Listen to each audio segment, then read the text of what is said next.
Atenas, Grecia. Una ciudad que bulle con el comercio y la cultura. También es una ciudad de fe griega ortodoxa, parte del gran brazo occidental del cristianismo.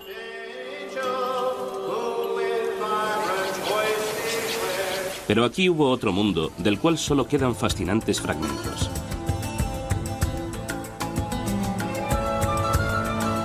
Aquellos que se aproximan al pasado van en busca de un mundo que era igualmente bullicioso, igualmente piadoso.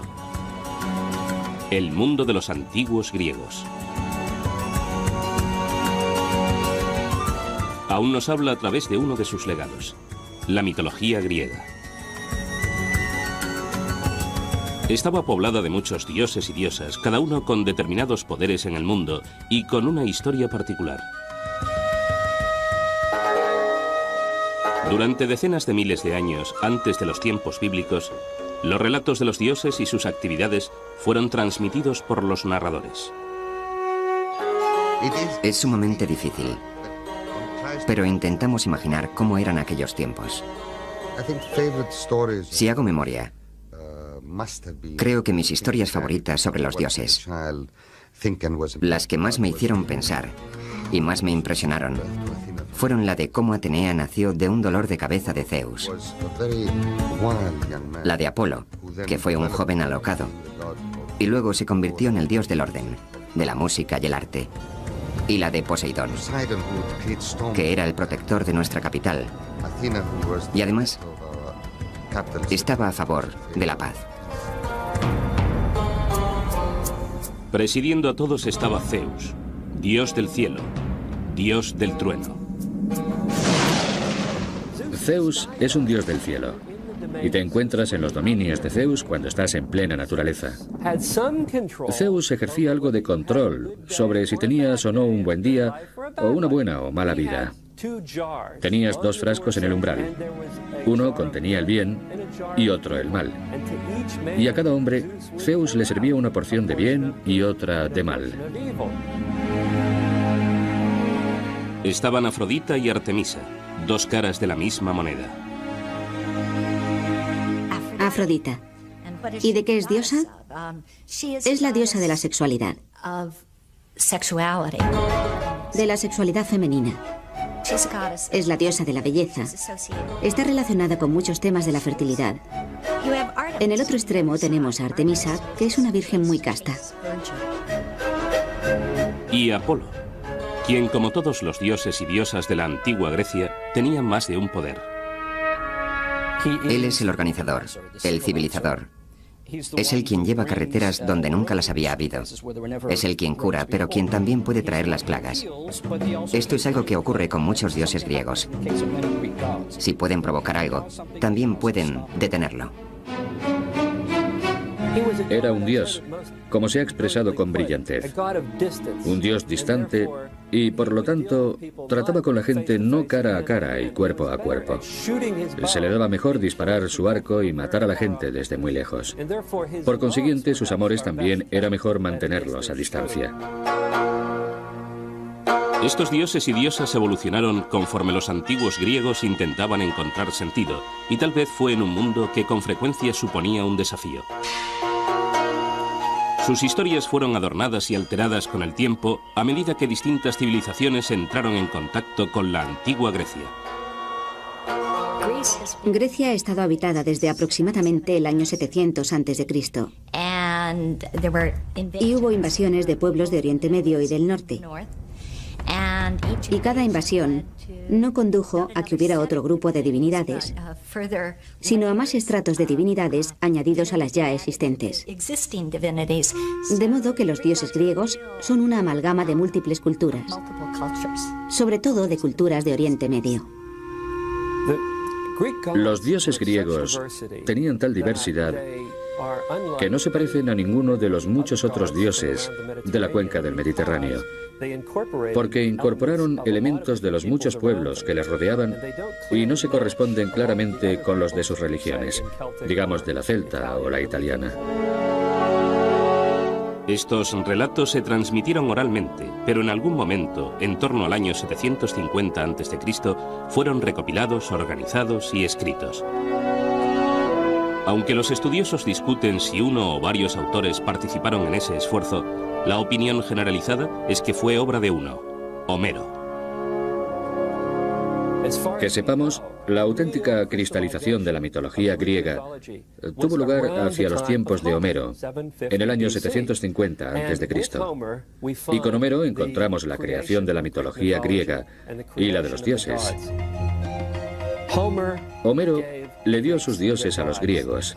Él les dio, de hecho, lo más parecido a una Biblia que tuvieron los griegos.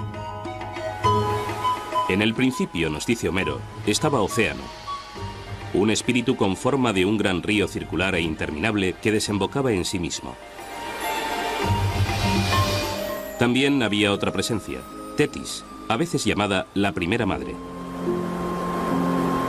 Cuando finalmente se unieron, iniciaron la estirpe que con el tiempo produjo los dioses y diosas de los antiguos griegos.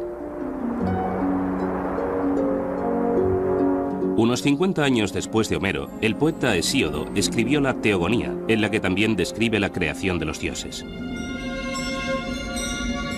Pero según Hesíodo, el mundo empezó de otro modo. Primero existió una presencia sobrenatural llamada caos, con lo que Hesíodo quiere decir el vacío, no el desorden. Érase una vez el caos. Y tras el caos existió una diosa llamada Gea, la tierra. Y Gea se acostó, se casó y se unió a Urano, el cielo. Sin embargo, Urano no quería tener hijos. Se sentía amenazado por ellos e impidió que nacieran. Gea conspiró con Cronos, uno de sus hijos no natos, quien castró a su padre, suponemos que desde el vientre de su madre.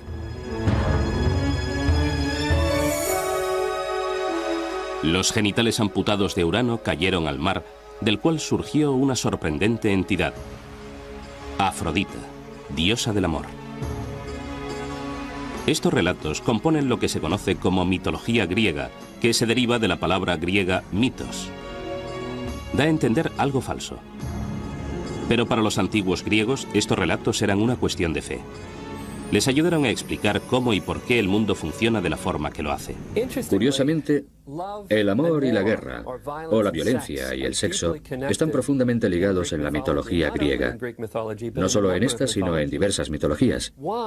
¿Por qué están conectadas estas dos cosas? Creo que los pueblos antiguos, y sin duda los griegos, creían que los sentimientos profundamente apasionados estaban conectados de alguna manera a la mente y las emociones humanas. Es decir, los grandes deseos y los grandes miedos o los grandes odios estaban de alguna manera relacionados. De esta manera, los relatos y personajes de la mitología griega tenían una aplicación en la vida real. La historia de la creación de Hesíodo sigue narrando cómo Cronos libera a sus hermanos y hermanas del vientre de Gea. Esos seres serían conocidos como los titanes, nacidos solo después de que su padre fuera castrado. El tema del conflicto entre padre e hijo tiene continuidad cuando Cronos termine matando a sus propios hijos. Cronos se casó con Rea. Cada vez que Rea daba luz, él devoraba a su hijo. Rea quería intensamente tener hijos, de modo que cogió a un bebé, Zeus, cuando nació. Lo envolvió y lo escondió en una cueva en Creta, donde se criaría. Y le dio a Cronos una piedra envuelta en pañales que éste devoró creyendo que se comía al bebé. Bien, Zeus creció, vino, atacó a su padre y todos los hijos surgieron. Y ese fue el principio de los dioses olímpicos. Zeus recuperó la piedra con la que su madre engañó a su padre. Incluso ahora puede verse en el santuario de Delfos. Siempre existe una especie de conflicto innato entre padres e hijos. Hasta este siglo, Grecia ha tenido en realidad una economía de subsistencia. De modo que si se tiene una pequeña granja, el padre está al frente de ella. El hijo, incluso el mayor, no tendrá derechos de ningún tipo hasta que su padre le deje paso, se jubile o muera. ¿Cuál es el problema aquí? Obviamente hay una auténtica preocupación por temas de sucesión y poder. Una vez que Zeus salva a sus hermanos y hermanas de su padre, toman el monte Olimpo. Desde ese bastión luchan por el control del mundo contra su padre, sus tíos y tías, que eran todos titanes. Finalmente, los dioses y diosas del Olimpo se impusieron. Reconocieron a Zeus, que también es dios del cielo, como su rey. Pero los seres humanos aún tienen que hacer su aparición.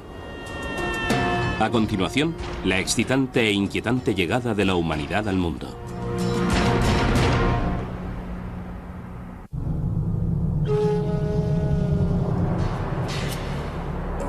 La narración de la creación en la mitología griega continúa en el relato de Hesíodo.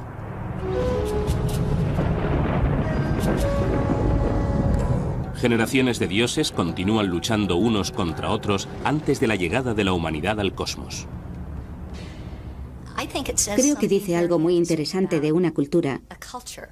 Si ésta considera como momentos de formación tanto los de conflicto como los de producción unificada, de producción pacífica. Cada vez que estudio o enseño un curso que trata de la mitología griega, no deja de abrumarme lo persistentes que son esos conflictos. Tras triunfar sobre los titanes, el gran dios Zeus se casa con Metis, una titán, y por lo tanto, su tía. Con el tiempo, tienen una hija que nace totalmente desarrollada y armada de su cabeza. Es Atenea, la diosa de los guerreros. Otros dioses y diosas se incorporan al mundo, cada uno con diferentes funciones. Todos tienen, no obstante, algo en común. Un atributo que los distingue de prácticamente todas las demás divinidades del mundo antiguo. Su imagen es humana.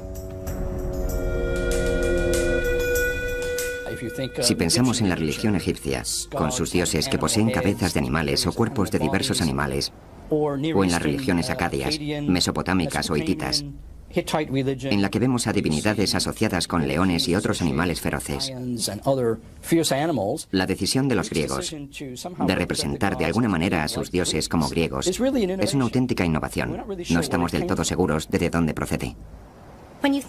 Cuando pensamos en la divinidad, hablamos de lo desconocido. Y solo se puede hablar de lo desconocido en términos de lo desconocido. En la Biblia hebrea, en el Génesis, dice que Dios bajó a la tierra y anduvo en el jardín del Edén por la tarde cuando hacía fresco. Es casi imposible hablar de divinidades sin hacer algo así.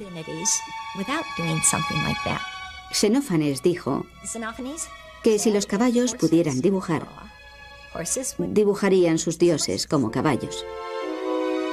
En la narración de Homero, no es hasta que los dioses y diosas se instalan en el monte Olimpo cuando empieza a desarrollarse la historia de los seres humanos.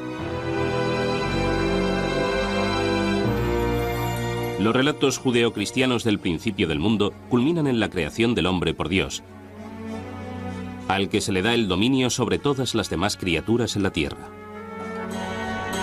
Sin embargo, los antiguos griegos creen que el nacimiento de los humanos reviste poca importancia para el cosmos. Aunque los griegos tenían un universo centrado en los humanos, su visión del hombre fue casi una idea de último momento. Era una criatura insignificante en el universo, algo ciertamente menor que los dioses. Luego, la creación de los humanos tenía que ocupar un segundo o tercer lugar en el mundo griego del cosmos y las deidades olímpicas. ¿Por qué se le dio a la creación del hombre un papel tan pequeño en la creación del universo? Podría deberse a que los griegos dieron por sentado que los humanos siempre habían existido, que los seres humanos eran en efecto tan importantes que nunca hubo una etapa en la que no existieran. Esto no deja de ser aún un misterio. Me gusta pensar que el mito griego refleja una cierta comprensión del lugar de los humanos en el mundo, que no son el centro de las cosas, que hay toda una profusión de cosas en el mundo creado en las que los humanos tienen que encajar. Esto supone un gran contraste con un buen número de culturas y sistemas de creencias. Igual que con el inicio de los dioses, la mitología griega contiene distintos relatos de la creación del hombre. En ninguno de ellos los inicios de la humanidad son prometedores. Vivíamos como hormigas en el suelo y no sabíamos leer ni conocíamos las estaciones del año, ni el clima, ni podíamos pensar ni oír. No éramos más que gusanos despreciables. En la versión de Homero de la creación de los humanos, el dios Prometeo crea al primer hombre de barro y le infunde vida. En el relato de Hesíodo, Zeus crea razas sucesivas de hombres, de oro, plata, bronce y hierro. Parece que cada raza simbolizaba distintos aspectos de la condición humana. La primera raza de hombres está hecha de oro. Su vida es fácil, sus cosechas son abundantes. Literalmente festejaban con los dioses. En el principio hubo una era de oro y la gente vivía en la tierra y sus cultivos crecían por sí solos y todo el mundo era bueno y justo. Toda esa gente simplemente desapareció al cabo de un tiempo. La raza de oro parece haber vivido una historia perfecta, por lo visto, en un paraíso. Y sin embargo, esta raza desaparece sin explicación. En el relato bíblico del paraíso, las penurias de la vida se ven como resultado de la caída en desgracia de Adán y Eva en el jardín del Edén. Para la desaparición de la raza de oro de la mitología griega no hay tal explicación. El motivo de su destino sigue siendo un misterio. El sistema griego en el que los humanos y su creación no son tema de preocupación difiere mucho de lo que se encuentra en el Génesis, donde tenemos toda esa atención en la creación del primer hombre. Claro está, en el Génesis está relacionada con lo que sigue, con qué pasó después de que la primera pareja desobedeciera a Dios. En los mitos griegos, desobedecer a los dioses no es un problema tan grande como en el Génesis. Entonces, ¿por qué Hesíodo no tiene una respuesta? ¿O por qué no nos da una respuesta a por qué la raza de oro desapareció? Teniendo el mito judeocristiano de la expulsión del jardín del Edén, porque evidentemente eso fue culpa de Adán y Eva. Lo que esto significa es que no hay una buena explicación a por qué el mundo es tan difícil ahora, a por qué los humanos tienen tantos problemas. Cuando la raza de oro se extingue, Zeus crea a los hombres de plata. Pero esa raza no es muy evolucionada. Los hombres de la Edad de Plata fueron bebés mucho tiempo y luego tuvieron un corto periodo de madurez para después sufrir una vejez espantosa y desaparecer bajo tierra. Eran más arrogantes y no adoraban a sus dioses lo suficiente. A continuación llegaron los hombres de bronce, que se exterminaron a sí mismos en constantes guerras. Finalmente apareció la raza de hombres que viven hoy día. De ellos se dice que son hombres de hierro. Así que, en esencia, la historia de la degeneración se ha trasladado a la era actual, donde muestra un equilibrio entre las diversas visiones de las cosas importantes de la vida para los griegos. A saber, su actitud hacia los dioses y hacia la guerra y hacia luchar por su ciudad-estado y sobre cómo congeniar o no los unos con los otros. Curiosamente, todas estas historias explican la creación de solo la mitad de la raza humana, el hombre. La mujer es creada como una desgracia, un castigo, y todo por un engaño. La primera mujer fue enviada a la Tierra como un castigo a la humanidad. Esto suena increíblemente misógino, y fue una historia inconcebiblemente misógina por parte de Hesíodo, que la contó en el año 700 a.C. Pero cuenta la historia que uno de los dioses, Prometeo, intentó engañar al amo y señor de todo el cosmos, Zeus. Prometeo es el dios embaucador. Es un dios listo. Prometeo significa previsión. Mató a una oveja y cogió al animal y toda su estupenda y sabrosa carne y la metió en su repugnante vientre. Y cogió todos los huesos pelados y los envolvió en hermosa, blanca y reluciente grasa, que, claro está, es lo que arde en el sacrificio. Y le presentó los 2 paquetes a Zeus y le dijo: elige. Zeus sabe que Prometeo le está engañando, que representa a la humanidad. Como represalia, Zeus castiga a los hombres quitándoles el fuego. A su vez, Prometeo roba el fuego y se lo devuelve a la humanidad.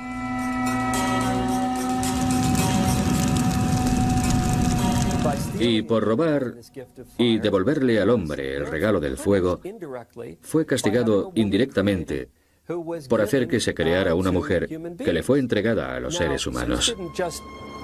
Ahora, Zeus no le dio ese objeto diabólico a la humanidad sin más. Lo llamó un mal hermoso. Es algo de lo que no puedes prescindir. Ella es un Kalón Kikón. En términos de los griegos, es una cosa hermosa y mala.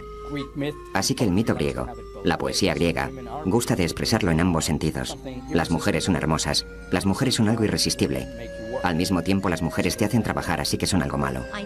Pienso que a lo largo de la mitología griega se observa un reiterado énfasis en la amenaza que representan las mujeres.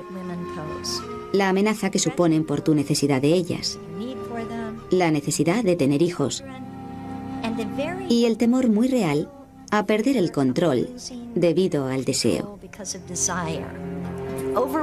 La incontenible sexualidad femenina amenaza al hombre. Zeus no le dio cualquier mujer al hombre. En efecto, le dio un Kalón Kikón, un hermoso mal. Su nombre es Pandora, y llegó con una caja repleta de males que esparció por el mundo. A continuación, ¿por qué la esperanza está en la caja de Pandora?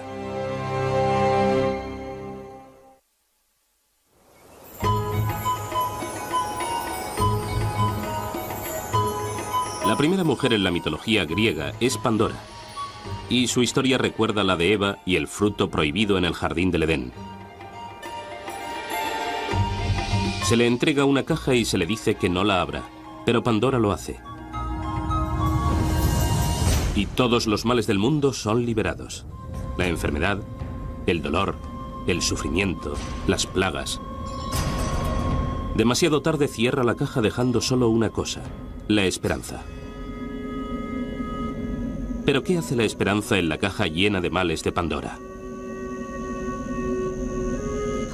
La esperanza está ahí como un mal, lo cual creo que es fascinante.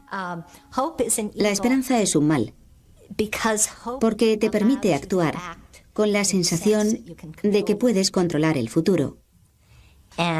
Y en Hesíodo eso es muy peligroso.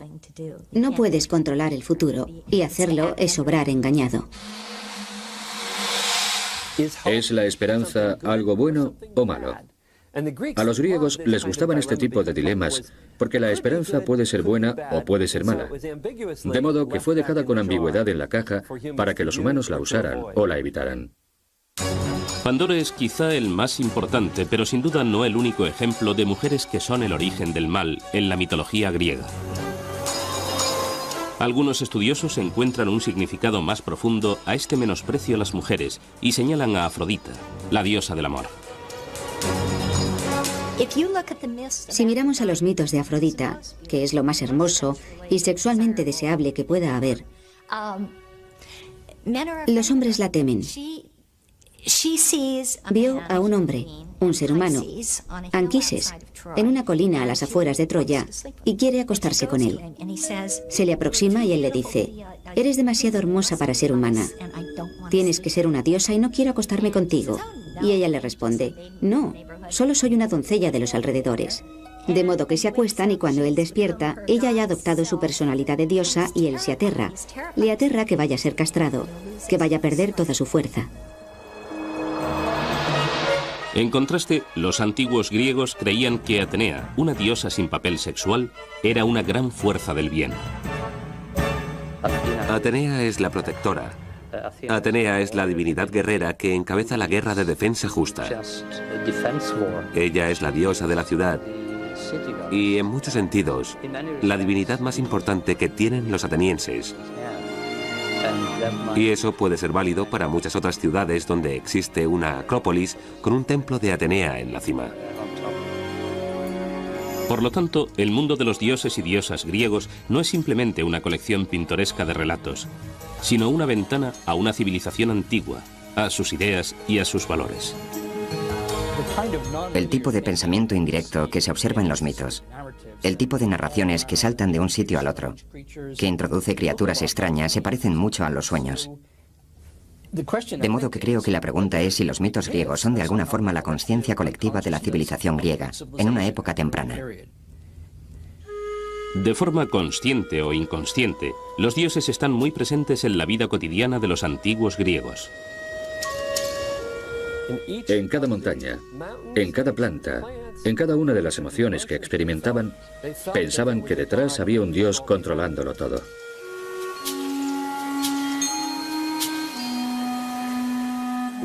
Una de las cosas atractivas y singulares de la religión griega, desde el principio, es su receptividad al entorno.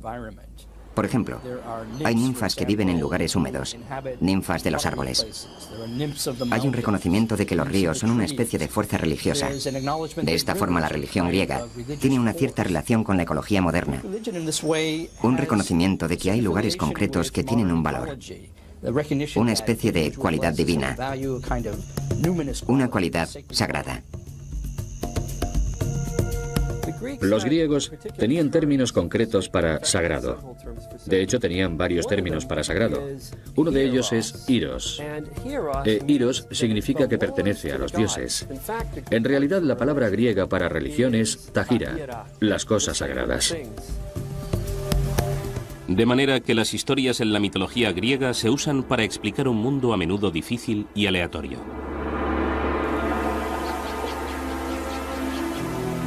El invierno nace cuando Perséfone, la hija de la diosa Deméter, es raptada por el dios Hades y llevada al infierno para ser su esposa. Deméter estaba terriblemente alterada por haber perdido a su hija y empezó a recorrer el mundo en su busca. No pudo encontrarla.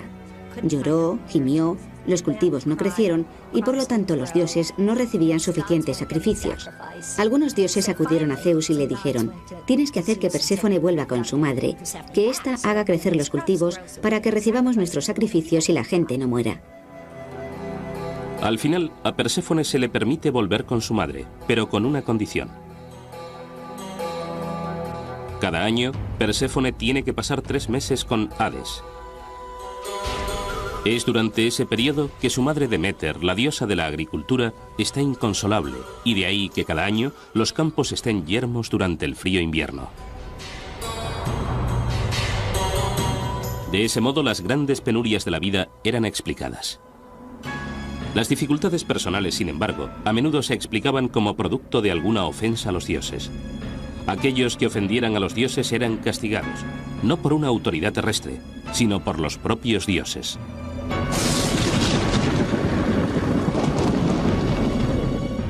Hay en efecto una palabra griega, desidinomia, que significa temor a los dioses o respeto a los dioses.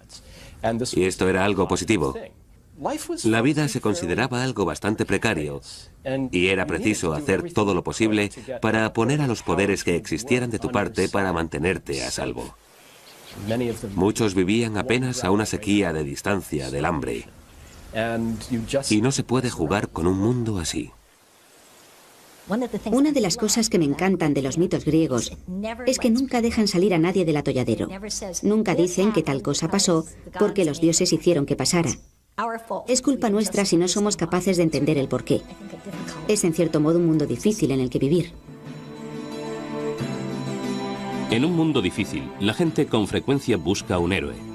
Alguien que les traiga la liberación de una vida aparentemente llena de adversidades.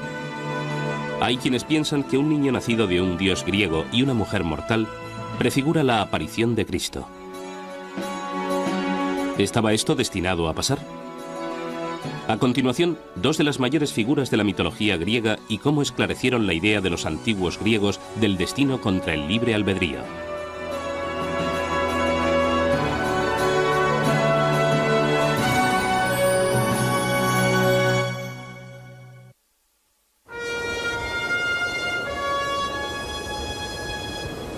Una de las figuras más famosas de la mitología griega pudo haber contribuido a preparar el terreno para un acontecimiento posterior fundamental en la historia humana. Heracles, más conocido como Hércules, nace porque el gran dios Zeus deseó a una hermosa mujer mortal. Ella, sin embargo, es una esposa fiel. Zeus adopta la apariencia de su marido y consigue poseerla.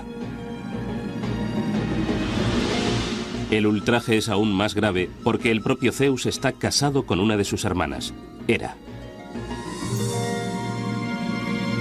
La idea de que los dioses no siempre son éticos, no siempre son honestos, es una que tiene sentido cuando piensas en ello.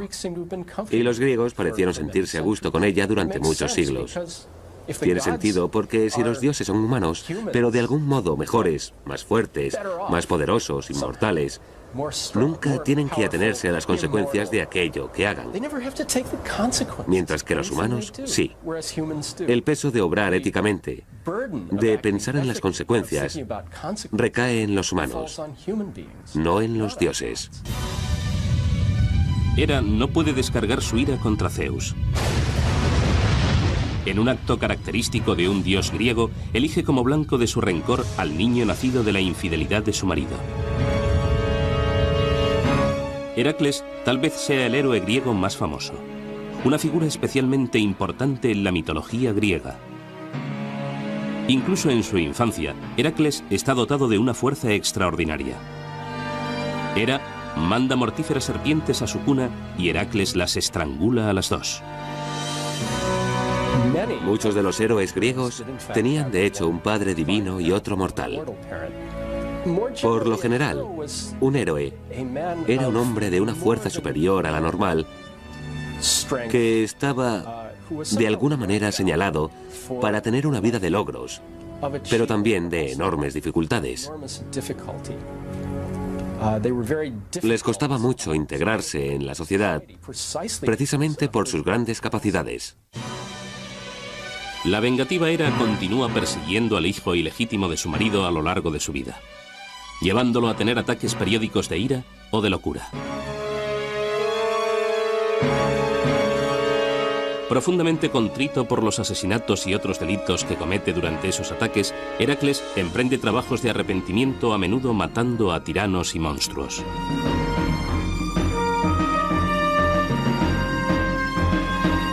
Al final de su vida, a Heracles le es concedida la inmortalidad y llevado por su padre, Zeus, a vivir con él en el monte Olimpo.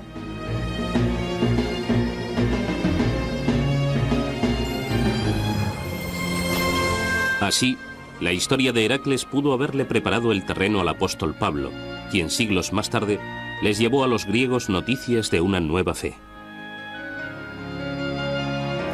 Ellos tenían una historia del hijo de un dios, Heracles, que sufrió y murió, y luego pasó por una apoteosis y subió al Olimpo, de modo que la historia de otro hijo de un dios que sufrió y murió y fue al cielo no le resultaría del todo desconocida.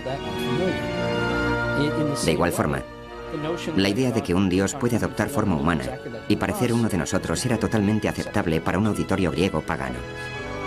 De ese modo, el primer cristianismo avanzó en Grecia y arraigó entre sus gentes con bastante facilidad. No exactamente la figura de Cristo, sino con elementos de él, porque era alguien que a través de esfuerzos, sufrimiento, trabajo y lealtad alcanzó la divinidad. Aunque Heracles es excepcional, solo es uno de los muchos héroes que anduvieron entre los mortales. Están Aquiles y Ulises, grandes guerreros de la guerra de Troya. Y Teseo, cuyas hazañas incluyen matar al temible Minotauro, la criatura que se daba festines con la carne de jóvenes griegos. Pero los héroes no tenían que ser hijos de los dioses. Tampoco eran heroicos en los términos actuales, exponerse a graves peligros por los demás. Para los antiguos griegos, un héroe era alguien que rompía los lazos con la vida normal, pasara lo que pasara. No es necesario que un héroe descienda de un dios o una diosa. Ni siquiera es necesario que un héroe haga algo bueno en la vida. De modo que una hazaña es más hacer algo extraordinario y ser reconocido por ello. Ahora bien, ese hecho extraordinario, realizado por un héroe, podía ser matar a un grupo de enemigos, o matar a gente en su propia comunidad de una forma tan extraña que hubiera que consultar a los dioses. Así que los héroes son individuos raros y peligrosos, extraordinarios, pero no forzosamente extraordinariamente buenos. Los héroes son en realidad proyecciones de lo que supone ser humano en gran escala. Ellos concentran tanto el gran potencial de los seres humanos en su mejor momento como la vulnerabilidad de los humanos. Otro héroe insólito es Edipo, que mata a su padre y se casa con su madre. Habiendo cumplido con su terrible destino, Edipo se ciega y busca la redención. Es una historia inmortal que habla del lado más oscuro, de los sentimientos entre padres e hijos. Creo que indudablemente había un hilo conductor en la cultura griega y en su mitología que estaba interesado en el conflicto entre padres e hijos. Está claro que Sigmund Freud, lo notó y se aprovechó de la historia de Edipo para su complejo de Edipo. Y también creo que había un hilo conductor en el conflicto generacional, al que los griegos temían, pero que al mismo tiempo admitían como auténtico. La historia de Edipo y sus padres plantea otra pregunta eterna. ¿Están las vidas de los humanos predestinadas? ¿O tienen los humanos la facultad de obrar con libre albedrío? Edipo es alguien que por motivos que jamás se revelan, está destinado a matar a su padre y casarse con su madre.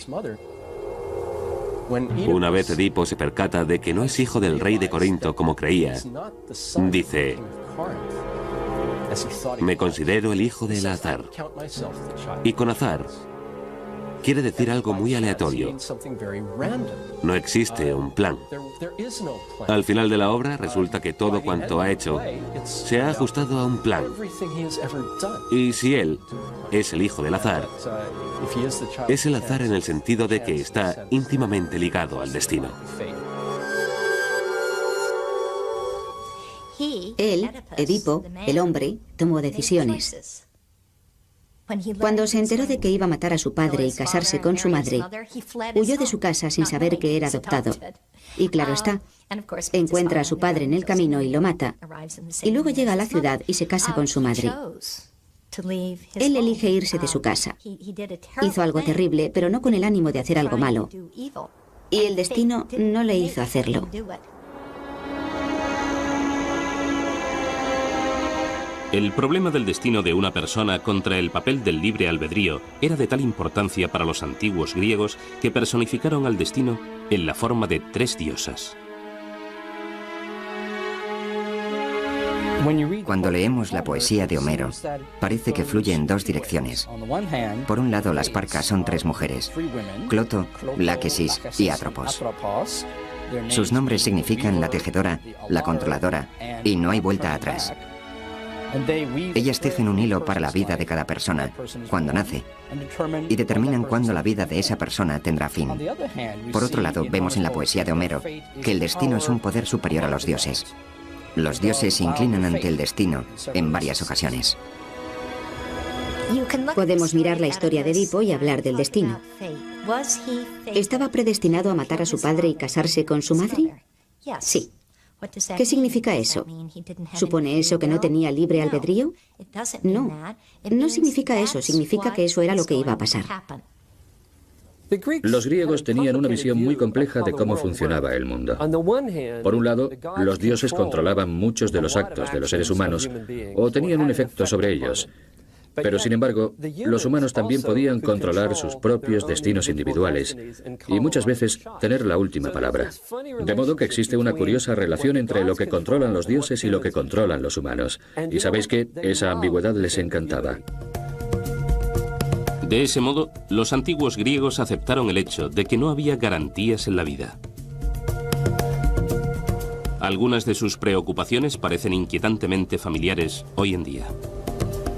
Esa conciencia que tienen los griegos de que no se pueden tener demasiadas generaciones a la vez en el mundo está incluso expresada en un mito. el mito del comienzo de la guerra de Troya, que dice que la tierra estaba cargada con demasiadas personas, y clamó a Zeus que la liberara de esa carga. De manera que Zeus inventó la guerra de Troya para deshacerse de mucha gente. En el próximo programa, los defectos y puntos débiles de las divinidades griegas y por qué unos dioses imperfectos eran perfectamente comprensibles para los antiguos griegos.